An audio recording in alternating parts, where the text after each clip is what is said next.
On January 13, 1982, Washington, D.C. was in the clutches of a brutal winter storm. A thick blanket of snow covered the city, winds howled through the streets, visibility was near zero. It was the kind of day that made you want to stay indoors, safe and warm. But at Washington National Airport, now known as Ronald Reagan Washington National Airport, the relentless snow brought operations to a standstill. Flights were delayed, and passengers huddled anxiously inside the terminal. The airport was a scene of controlled chaos. Among the many flights scheduled for that day was Air Florida Flight 90, destined for Fort Lauderdale-Hollywood International Airport. On board were 74 passengers eager to escape the icy grip of the capital and bask in the Florida sun. Little did they know, they were about to embark on a journey that would end in unimaginable tragedy. The aircraft assigned to Flight 90 was a Boeing 737-200, a workhorse of the skies known for its reliability. The flight crew consisted of Captain Larry Wheaton, a seasoned pilot with thousands of flight hours under his belt, and First Officer Roger Pettit. They were responsible for the lives of the 74 souls on board. Among the passengers were business people on their way to important meetings, families looking forward to a long-awaited vacation, and a young couple excited to start their honeymoon. Each passenger carried their own hopes and dreams, unaware that their lives were about to be tragically intertwined. As the snow continued to fall relentlessly, the crew of Flight 90 faced a critical decision. The airport was struggling to keep up with the de-icing procedures, and delays were mounting. The pressure was on to get the flight airborne. The de-icing process, crucial for ensuring a safe takeoff in such treacherous conditions, proved to be inadequate. The ground crew, overwhelmed by the sheer volume of flights and hampered by the relentless snow, rushed the procedure. They used a mixture of heated water and glycol, a de-icing fluid, to remove the snow and ice that had accumulated on the wings and fuselage of the aircraft. However, the frigid temperatures caused the mixture to freeze almost as quickly as it was applied. A thin layer of ice remained on the wings, a silent and invisible threat to the aircraft's ability to achieve lift. The first officer, Roger Pettit, expressed his concerns about the ice buildup to Captain Wheaton. He was uneasy about the sluggish instrument readings and the unusual amount of engine power required to taxi in the snow.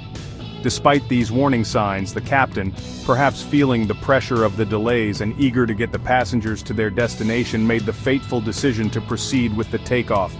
It was a decision that would have catastrophic consequences. Now step inside the cockpit and hear the final moments unfold.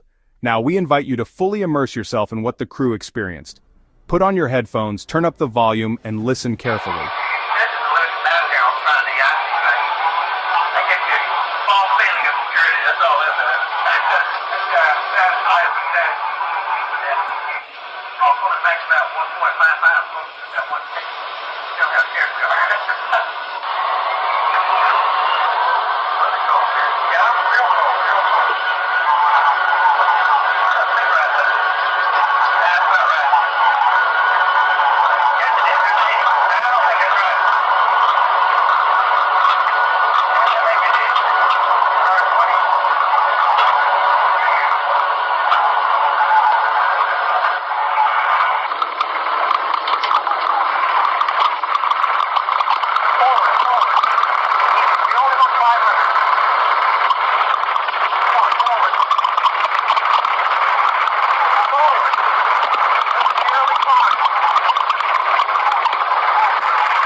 What went wrong?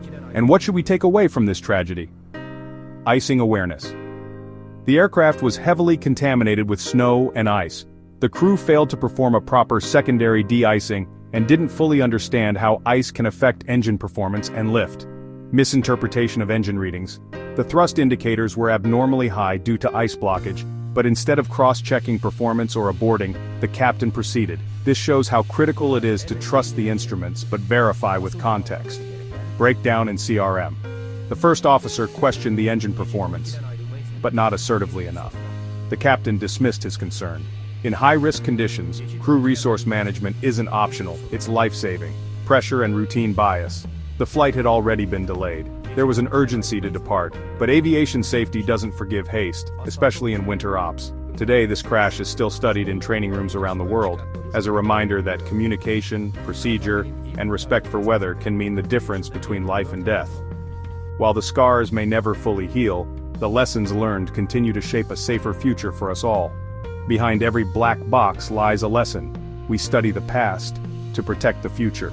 Subscribe to Black Box Chronicles, where every flight tells a story, and every story teaches a lesson.